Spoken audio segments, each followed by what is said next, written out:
you know what a group of flamingos is called? That's just one of thousands of facts you'll discover on 5 daily trivia questions. Hi, I'm Mark Ellison. Join me every weekday for 5 mind-expanding questions about everything from ancient history to modern technology. Perfect for impressing friends or dominating your next pub quiz. 5 daily trivia questions. And the answer, a group of flamingos, is called a flamboyance. 5 daily trivia questions.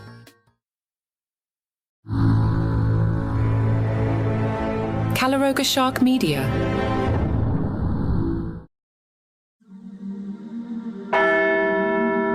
The Vatican announced the conclave will begin on May 7th and will involve some 135 cardinals from across the world. The cardinals will gather for morning mass at St. Peter's Basilica, praying for the wisdom to make the right decision.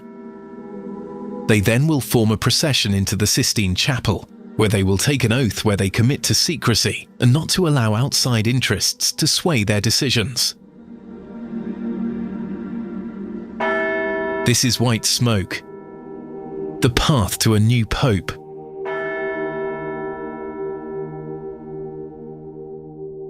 The Master of Pontifical Liturgical Celebrations orders everyone who is not part of the conclave to leave.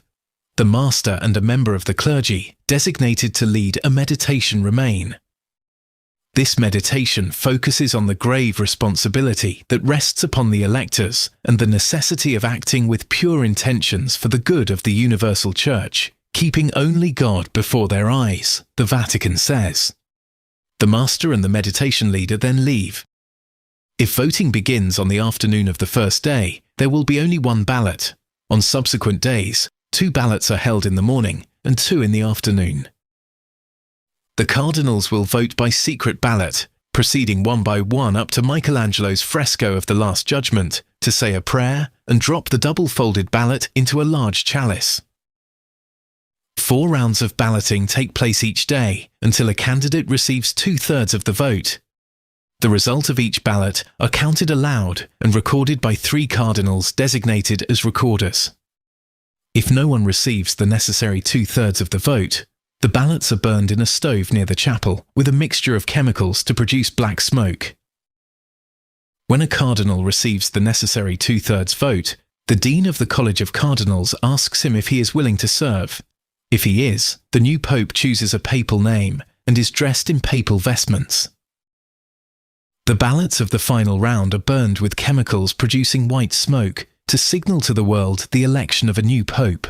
French Cardinal Dominique Mamberti, prefect of the Supreme Tribunal of the Apostolic Signatura, will announce, "Habemus Papam, we have a pope," from the balcony of St. Peter's Basilica. The new pontiff then goes out onto the balcony and blesses the city of Rome and the entire world. There is no timescale as to how long it will take to elect the next pope, but the previous 2 conclaves, held in 2005 and 2013, lasted just 2 days. Vatican spokesman Matteo Bruni said cardinals will take part in a solemn mass at St. Peter's Basilica, after which those eligible to vote will gather in the Sistine Chapel for the secretive ballot. From the global communion of 252 cardinals, the 135 remain eligible to cast ballots in the conclave, being under 80 years of age. The late pontiff's influence looms large over these proceedings, as he personally elevated 108 of these voting prelates during his 12-year papacy. A particularly dramatic subplot centres on Cardinal Giovanni Angelo Becciu, the Sardinian prelate whose trajectory from papal chief of staff to convicted felon marked one of the most stunning falls from grace in modern Vatican history. Despite being stripped of cardinal privileges following embezzlement charges and receiving a 5.5-year sentence in 2023, Becciu maintains he retains conclave voting rights, creating an unprecedented procedural dilemma likely to be resolved by Cardinal Giovanni Battista Re, whom Francis strategically maintained as Dean of the College through an unusual unilateral extension in February. The conclave itself exists in a delicate balance between tradition and political reality. Conservative voices like 77-year-old Cardinal Gerhard Müller have already signalled intentions to advocate for orthodoxy during pre-conclave discussions, challenging what they view as Francis's excessive liberalism on issues ranging from environmental advocacy to blessing same-sex couples. Yet despite this conservative pushback, the mathematical advantage lies with Francis's appointees, who comprise nearly 80% of eligible voters.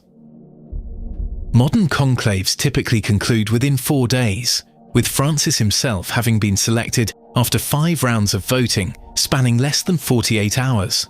By Vatican law, this sacred process must begin between 16 and 21 days following the Pope's death, placing the start date between May 6th and 12th, when the world will watch for white smoke to signal that a new shepherd has been chosen to lead the world's 1.4 billion Catholics. Among the leading conservative candidates is Cardinal Péter Erdő, Hungary's most senior Catholic bishop, and a figure whose close ties to that country's controversial government are raising concerns. Cardinal Erdő has served as Archbishop of Esztergom Budapest since 2003 and brings significant Vatican experience to his candidacy.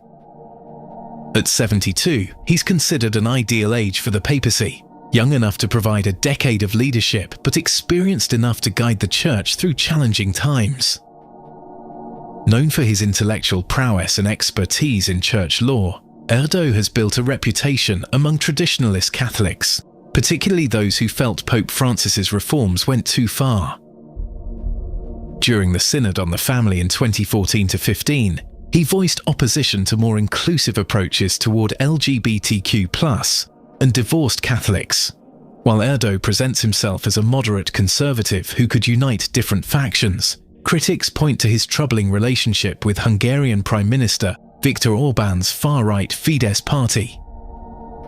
He has remained notably silent on the government's anti-immigrant rhetoric, its legislation targeting LGBTQ+ people, and policies criminalizing homelessness.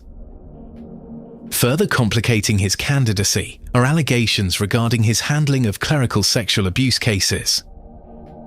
Last month, the Survivors Network of those abused by priests filed a formal complaint with the Vatican concerning Erdő's management of abuse allegations, particularly in the case of survivor Attila Péter. If elected Pope, analysts suggest Erdő would likely roll back Francis's progressive reforms while maintaining diplomatic ties with world leaders across the political spectrum. However, his election would represent a significant shift in the Church's direction after Francis's emphasis on inclusion and outreach. Vatican observers note that while Erdő was considered too young when he was mentioned as a candidate in 2013, his profile has risen considerably in the decades since, making him a serious contender in the upcoming conclave, expected to begin in early May.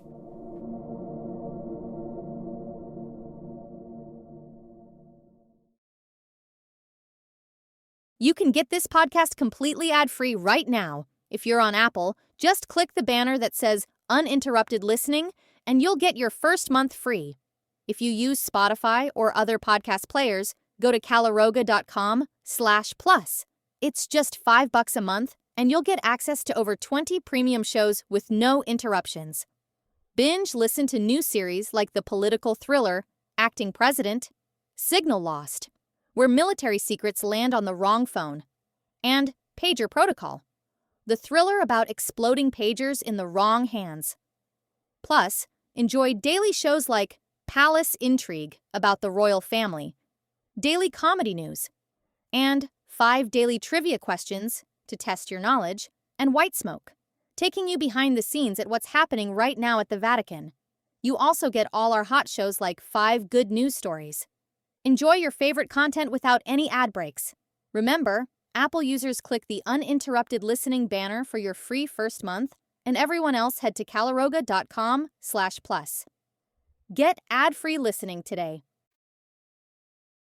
The crimson, azure, and amber-clad sentinels of Vatican City, often mistaken by tourists for elaborate performers rather than serious military personnel, now face perhaps their most significant duty. The Swiss Guards, with their iconic Renaissance plumage and distinctive halberds, have transitioned from protecting a living pontiff to safeguarding the solemn proceedings that follow Pope Francis's passing. This elite corps of 135 soldiers operates with precision behind their colourful facade. While declining public commentary during this period of intense focus, these guardians have been executing meticulously planned security protocols within their Eastern Vatican barracks. Their ceremonial yet vigilant presence first surrounded Francis's coffin at his modest Casa Santa Marta residence before accompanying his journey to lie in state in the grand 16th century St. Peter's Basilica. Their unwavering stance, two guardsmen maintaining perpetual watch beside the late pontiff's remains with almost supernatural stillness, embodies the gravity of their ancient commitment. As Rome swells with dignitaries and the faithful, these soldiers face the monumental task of securing both the funeral proceedings and the forthcoming conclave, while continuing their regular patrol duties throughout Vatican territory. Established in the early 16th century under Pope Julius II, this force represents a living connection to the Renaissance era, though their capabilities extend far beyond ceremonial functions. Pope Francis himself recognized modern security challenges by expanding their ranks in 2018 following European terror incidents. Today's Swiss Guards blend tradition with modernity, wielding both ornate medieval polearms and contemporary security equipment, including recently adopted electroshock weapons. The stringent qualifications for joining this brotherhood remain unchanged across centuries. Only unmarried Swiss Catholic men between 19 and 30 years old, standing above 5 feet 8 inches tall and demonstrating impeccable character, may don these historic uniforms. As they stand watch through this historic transition, these guardians embody the timeless continuity of the Church amid profound change. Their ancient silhouettes a reassuring presence in uncertain times. We'll continue to have daily updates for the foreseeable future. Please join us every Sunday for our regularly scheduled episode of White Smoke, The Path to a New Pope, where we explore humanity's most elaborate and secretive transfer of power. White Smoke is a production of Calaroga Shark Media. Executive producers John McDermott and Mark Francis.